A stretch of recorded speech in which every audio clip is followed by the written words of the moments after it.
បាទសួស្តីពុកម៉ែមីមីងបងប្អូនទាំងអស់គ្នាហើយក៏សូមស្វាគមន៍សម្រាប់ការវិលត្រឡប់មកកាន់វីដេអូថ្មីដែលនៅក្នុងវីដេអូនេះគឺតាក់ទងទៅនឹងសាស្ត្រាចារ្យរបស់ជនជាតិថៃដែលបានបកស្រាយគឺតាក់ទងទៅនឹងបាទគឺរវាងសៀមហើយនិងកម្ពុជាដែលសាស្ត្រាចារ្យហ្នឹងគឺគាត់បាននិយាយពីរឿងរ៉ាវពិតបាទបងប្អូនទាំងអស់គ្នាអញ្ចឹងតាក់ទងនឹងការបកស្រាយសូមបងប្អូនចូលទៅតាមដានទស្សនាជាមួយនឹង admin ទាំងអស់គ្នាបងប្អូនណា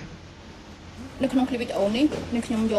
សម្ដីរបស់សាស្ត្រាចារ្យដែលគាត់តែងតែនិយាយការពិតហើយគាត់តែងតែរងការវាយប្រហារនិងការប្រមាថមើលងាយរហូតដល់មានការគំរាមកំហែងដល់ជីវិតគាត់ទៀតបងប្អូនទាំងអស់គ្នានៅក្នុងคลิปវីដេអូនេះគឺគាត់បាននិយាយពីការធ្វើតាមកិច្ចសន្យាព្រមព្រៀងហើយគាត់បាននិយាយច្បាស់ណាស់ថាខ្មែរយើងគឺបានគោរពតាមកិច្ចព្រមព្រៀងទាំងអស់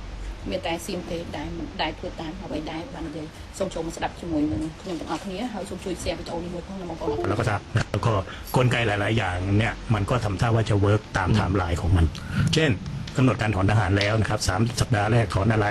6 สัปดาห์ต่อมาถอนอะไรมีไทม์ไลน์เรียบร้อยเสร็จสับและเริ่มกระบวนการในการถอนอาวุธหนักโชว์กันทั้ง2 ฝ่ายนะกัมพูชาถอนคืนแรกออกข่าวคืนแรกเลยไทยอีก2 วันต่อมาก็ออกข่าวเหมือนกันว่าเราจะเริ่มถอนผมอยู่ในพื้นที่ยังไม่เห็นกันหรอกอันนี้ต้องบอกให้โดยสัจจริงครับท่านผู้ชมอาวุธที่เอาออกเป็นอาวุธที่เคลื่อนที่ได้เช่นรถถังมันก็เอาไปมาได้มันง่ายนะนั่นเป็นเฟสแรกก็ถ่ายรูปได้ถ่ายรูปง่ายด้วยมันก็ดูเป็นสัญลักษณ์ดีแต่ของอะไรที่มันเคลื่อนที่ยากหน่อยเช่นผู้ใหญ่เนี่ยยังอยู่ที่เดิมครับแต่เราไม่ได้ว่านะครับแต่ว่ามันยังไม่มีถึงเวลาของมันที่จะถอนเราก็ทราบแล้วก็กลไกแล้วคราวนี้กัมพูชามันจะมี F16 แล้วนะครับอย่ามา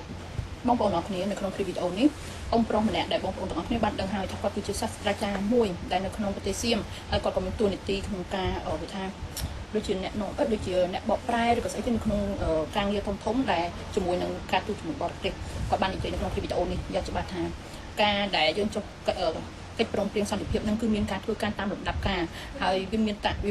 វាថាទី1យើងធ្វើអីអញ្ចឹងរយៈពេល3 អាទិត្យគឺយើងធ្វើវាហើយក៏ដល់ពេល6 អាទិត្យអញ្ចឹងមានការជួនអាវុធដើរប្រាហើយនៅខាងខ្មែរយើងនេះគឺគេបានធ្វើការបិទប្រកាសមែននៅពេលដែលចុះកិច្ចសន្យាព្រមព្រៀងអីហើយរយៈពេលម្លងតែមិនយកទេគឺខ្មែរយើងបានធ្វើការជញ្ជូនអាវុធចេញមែនដោយមានថតរូបថតអីចឹងហើយសម្រាប់នៅខាងប្រទេសសៀមតទៅ2 ថ្ងៃបន្ទាប់ពីខ្មែរយើងជូនអាវុធទៅហ៊ាននៅខាងប្រទេសសៀមនេះគេបានចេញព័ត៌មានថាបានជញ្ជូនអាវុធហើយប៉ុន្តែក៏អត់មានពិតដែរគ្រាន់តែជូនរថក្រោះទូចធម្មតាទេពីព្រោះគាត់នៅកន្លែងទីតាំងហ្នឹងហ្មងនេះគាត់ចេញមកនិយាយបើបង្ហាញឲ្យប្រជាជនឲ្យបានដឹងថាប្រទេសខ្មែរយើងគឺធ្វើតាមច្បាប់មិនមែនដោយព័ត៌មានវាផ្សាយថា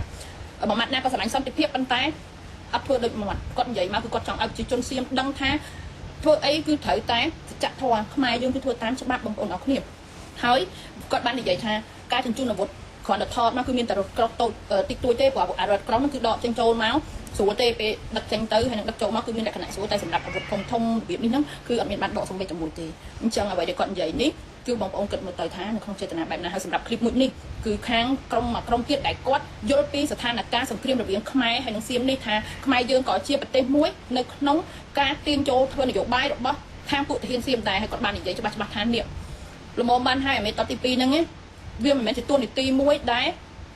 លកំពុងតែធ្វើនឹងទេគាត់ថារឿងទាំងអស់កើតឡើងមកពីទាហានហើយជាពិសេសមេតបទី2ហ្នឹងបងប្អូនទាំងអស់គ្នាត្រូវដឹងថាមេតបទី2ហ្នឹងគឺជាអ្នកណាគេគឺជាចំណិតជាមួយនឹងប្អូនអាស្ដាច់សៀមហ្នឹងនិយាយមួយសក់ក្លេមេតបហ្នឹងហើយរឿងទាំងអស់គឺកើតឡើងមកពីមេតបហ្នឹងរឿងខ្មែរដែលយើងមានត្រូវបានពួកសៀមទៅត្រៀមទឹកដីនេះគឺកើតឡើងមកពីសង្គ្រាមទាំងអស់គឺគាត់បាននិយាយថាសៀមគាត់ហៅជាជនថៃតែខ្ញុំហៅសៀមគឺកំពុងតែត្រូវបានគេប្រើជាកូនអុកដើម្បីទាញយកសម្លេងឆ្នោតហើយសួរថាភូមិភាគមេតបអតីតមេតបទី2នេះវាមានតួនាទីអីអាពេលច្បាំងគ្នាទាហាននៅជួរមុខឡើ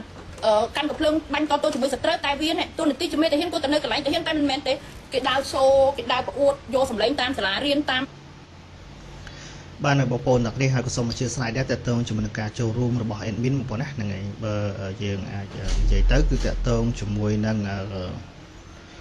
ការធ្វើសង្គ្រាមឈានពានបាទពីសៀមបាទពីសៀមមកលើទឹកដីប្រទេសកម្ពុជារបស់យើងគឺទាំងអស់គឺផ្ដើមចេញពីស្ដាច់ខ្សែស្ដាច់បងប្អូនដល់គ្នាពុទ្ធិសាអីតើតើជាមួយនឹងនាយករដ្ឋមន្ត្រីសៀមនោះដូចជាគ្មានអំណាចតើតើនឹងការបញ្ជាតបទេបងប្អូនដល់គ្នាអញ្ចឹងអំណាចទាំងអស់គឺស្ថិតនៅលើស្ដាច់ទាំងអស់គ្រប់យ៉ាងគឺមកពីខ្សែស្ដាច់តាំងពីចំនួនបាទរាមាទី1ទី2ទី3រហូតដល់មកដល់ទី10ចុងក្រោយបងប្អូនដល់គ្នាការដែលចំនួនស្ដាច់រាមាទី9បងប្អូនដល់គ្នាការដែលចំនួនរាមាទី9នេះបញ្ហានៅកន្លែងចំណុចភ្នំខ្មោចបងប្អូនដល់គ្នាគឺ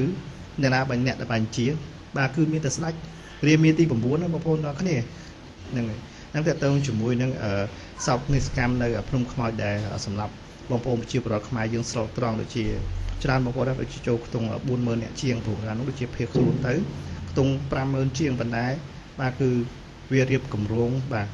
វារៀបគម្រោងសម្រាប់បាទគ្រូខើមែនតើអាស្រ័យរៀនមេទី 9 ហ្នឹងអានេះហើយគឺជាគិតកោបងប្អូនអរគ្នាឥឡូវនេះ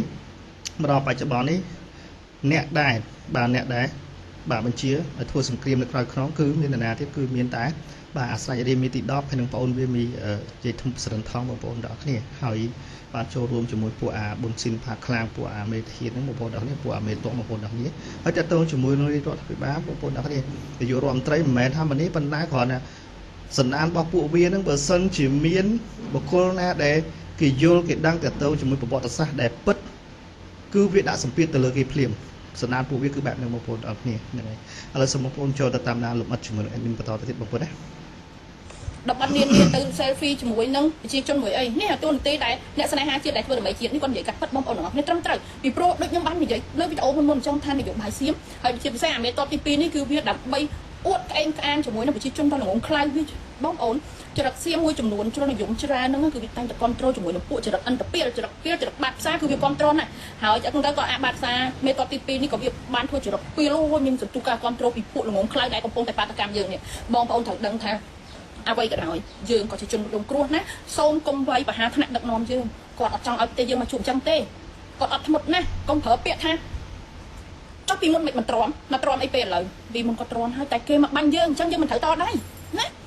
ការពិតត្រូវស្ដាប់ត្រូវគុំស្ដាប់តាមរឿងអតីតឈាមខ្មែរហើយនេះគឺពួកគាត់ដោយអង្គព្រមនឹងគាត់និយាយនៅកន្លែងហ្នឹងគាត់ថាគាត់នៅកន្លែងធ្វើការហ្នឹងមិនមែនគាត់អត់មានទូនាទីនៅក្នុងការធ្វើការហ្នឹងទេគាត់ថាមនុស្សគាត់អត់មានអ្នកគ្រប់គ្រងដោយសារតែអ្នកដែលគេចេះដឹងគេអត់ចេះស្រែកអូក្អាសំលេងទៀមទីឲ្យពួកផ្សាយព័ត៌មានរងថ្ងៃនេះគឺសិតតែផ្សាយព័ត៌មានខាង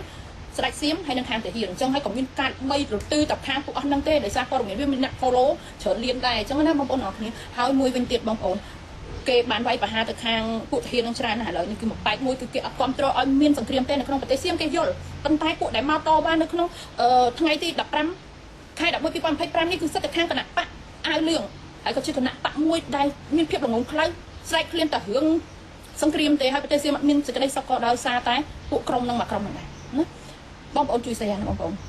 នេះណាไอ้พวกที่เป็นสยามทั้งหลายที่กล่าวหาประเทศกูว่าไม่ทำตามกติกามึงก็ได้ฟังชัดๆแล้วนะว่าเขาเป็นอะไรเขาอยู่ในเหตุการณ์เขาอยู่ในพื้นที่นะแต่ลุงเขากล้าออกมาพูดความจริงเพราะว่าความจริงอะประเทศของกูก็เป็นผู้ที่ถูกกระทำนะพวกมึงต้องเปิดหัวใจและเปิดสมองคิดด้วยว่าทำไมอะมันเป็นเรื่องปลายทางมาถึงแบบนี้ทำไมอะอยู่ดีๆก็อยู่ให้มีสงครามแบบนี้แล้วกรุณาอย่าเอาประเทศของกูไปทำเครื่องมือในการเรียกเสียงหาประโยชน์ของพวกมึงนะคะช่วยคิดด้วยถ้าประเทศของกูไม่ต้องการสงครามไม่ต้องการสันติภาพไม่ใช่ว่าผู้นำของกูอดทนបានហើយបងប្អូនអ្នកនាងអញ្ចឹងតើតើជាមួយនឹងរឿងប្រទេសនីមួយៗគឺគេមិនត្រូវការសង្គ្រាមទេបងប្អូនអ្នកនេះគឺមានតែប្រទេសសៀមណាដែលចង់បានសង្គ្រាមហើយជាចរិតមួយជាគេហៅថាជាចរិតចោលឈានពៀនចង់បានទឹកដីរបស់ប្រទេសផ្សេងៗដែលនៅជាប់ប្រទេសខ្លួនបងប្អូនអ្នកគ្នាហ្នឹងហើយអញ្ចឹងនៅក្នុងវីដេអូនេះគឺមានតែប៉ុណ្្នឹងដែលចង់ចែកម្លែកទៅកាន់បងប្អូនអ្នកគ្នាហើយយើងសង្ឃឹមថាយើងជួបគ្នានៅវីដេអូថ្មីៗក្រោយទៀតបាទជាចុងក្រោយសូមអរគុណសូមគោរពលា